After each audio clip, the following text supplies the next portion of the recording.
Bonjour à tous, aujourd'hui on va monter ensemble de A à Z une plateforme de sécurité open source vraiment puissante. On va mettre les mains dans le cambouis, vous allez voir, en construisant un labo complet avec Wazoo et Suricata. Alors pourquoi on fait tout ça?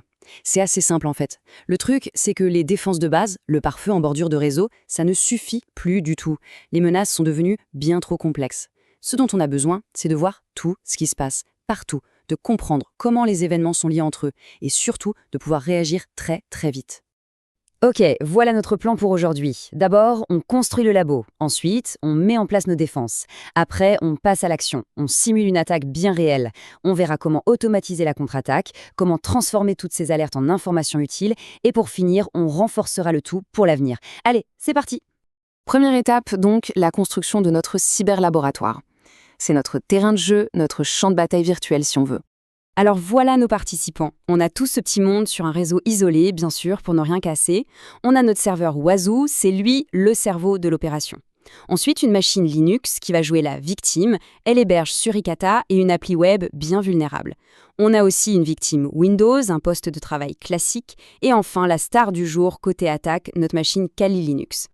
Maintenant que le décor est planté, on passe au déploiement de nos défenses. C'est vraiment le cœur du réacteur. Notre SIEM, basé sur Wazoo et Suricata. Ici, l'idée clé, c'est vraiment la synergie entre les deux. Suricata, c'est un peu nos yeux sur le réseau. Il regarde passer tout le trafic et cherche des trucs louches. Wazoo, lui, c'est notre cerveau. Il est installé sur les machines elles-mêmes et analyse ce qui s'y passe. L'un sans l'autre, on est un peu aveugle ou sourd. Ensemble, on a une vision à 360 degrés. Alors, concrètement, comment ça marche? C'est simple, on installe le serveur Wazoo, on déploie Suricata sur notre machine Linux et on lui dit d'écrire ses alertes dans un fichier f.json. Puis, on installe des agents Wazoo partout, sur nos victimes et même sur la machine Kali.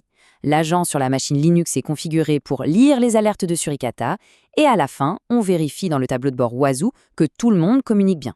Ok, les défenses sont en place. Maintenant, place au fun. On enfile notre casquette de pirate et on lance une attaque en plusieurs étapes. Voyons voir si notre SIEM est aussi bon qu'il en a l'air. Bon, première chose qu'un attaquant fait, la reconnaissance. On lance un bon vieux scan Nmap depuis notre Kali pour voir ce qui tourne sur la machine victime.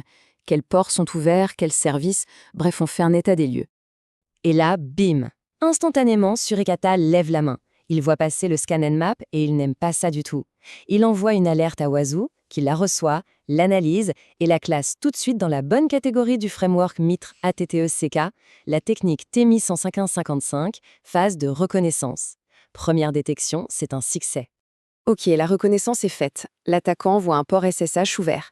Étape suivante logique, on essaye de forcer l'accès. On sort l'artillerie lourde, Hydra, avec une des listes de mots de passe les plus connus au monde, rockyou.txt. On va voir si la porte est solide. Et regardez-moi ça. Le résultat ne se fait pas attendre. Wazoo, sur la machine victime, voit défiler les tentatives de connexion ratées. 1, 2, 10, 100. Le manager centralise tout ça. Et paf, 353 alertes. C'est énorme. Et ça nous montre bien que l'attaque est en cours et qu'on ne rate rien. Le SSH ne passe pas. L'attaquant change de tactique. Il a vu un serveur web pendant sa reconnaissance. C'est parti pour une attaque par injection SQL avec un autre outil classique, SQL Map. L'objectif, voir s'il peut accéder aux bases de données. Et là encore, c'est un travail d'équipe. Suricata voit les requêtes HTTP bizarres et crie à l'injection SQL. Wazoo prend l'info, la corrèle et la classe comme une tentative d'accès initiale, la fameuse T11900. On a bien détecté l'attaque. Mais attention, on voit aussi que l'attaquant a quand même réussi son coup et a pu lister les bases de données. La détection, c'est bien, mais ça n'a pas empêché l'exfiltration. Justement, ça soulève un point important. Détecter, c'est la première étape. Mais réagir, c'est encore mieux. Et si on pouvait réagir automatiquement, c'est là qu'intervient la réponse active de Wazoo. L'idée est toute simple, mais redoutablement efficace. On va dire à Wazoo, écoute, si tu vois plusieurs tentatives de connexion SSH ratées qui viennent de la même adresse IP, n'attends pas. Bloque cette IP directement dans le pare-feu. On configure ça en 4 étapes, on définit la commande de blocage, on dit sur quelles alertes la déclencher, on choisit une durée de blocage et on relance notre attaque pour voir si ça marche. Et voilà, la magie opère, l'attaque Hydra redémarre et, quasi instantanément, le système réagit. Il exécute la commande et ajoute une règle iptables qui bloque l'IP de notre Kali. L'attaque est coupée à la racine, plus un seul paquet ne passe. C'est ça, la puissance de la réponse active. Bon, on a détecté, on a bloqué. C'est super. Mais le travail n'est pas fini. Maintenant, il faut analyser tout ça. On va passer du mode pompier au mode détective et transformer cette montagne d'alertes en informations claires et utiles. Alors, petit bilan chiffré, plus de 15 000 alertes. C'est énorme, hein? Ça donne une bonne idée du volume de données qu'un analyste sécurité doit traiter. C'est facile de se noyer là-dedans, c'est ce qu'on appelle la fatigue des alertes. Et c'est là que le framework MIT Authenticate devient notre meilleur ami. Au lieu de dire on a eu 300 alertes SSH, on peut dire on a détecté une tentative d'accès aux identifiants via la technique T1110. Ça structure l'information, ça donne un langage commun et ça permet de raconter l'histoire de l'attaque de façon très claire. Voilà, l'incident est clos. Mais on ne s'arrête pas là. La toute dernière étape, et peut-être la plus importante, c'est de se demander qu'est-ce qu'on a appris et comment peut-on faire mieux la prochaine fois. Ce qu'il faut vraiment retenir, c'est que la vraie force de ce duo Oiseau-Suricata, c'est sa capacité à prendre des milliers de petits événements qui n'ont l'air de rien et à les assembler pour raconter une histoire, celle d'une attaque.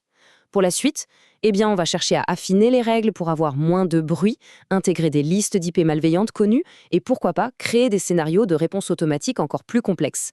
Et ça nous laisse avec cette pensée finale. Aujourd'hui, on a bloqué cette attaque, nos défenses sont plus fortes, mais demain, l'attaquant, lui, ne dort pas. Il va changer de technique. La sécurité, au fond, ce n'est pas un projet avec une fin. C'est un jeu du chat et de la souris, un cycle sans fin où il faut constamment détecter, réagir et s'adapter pour rester dans la course.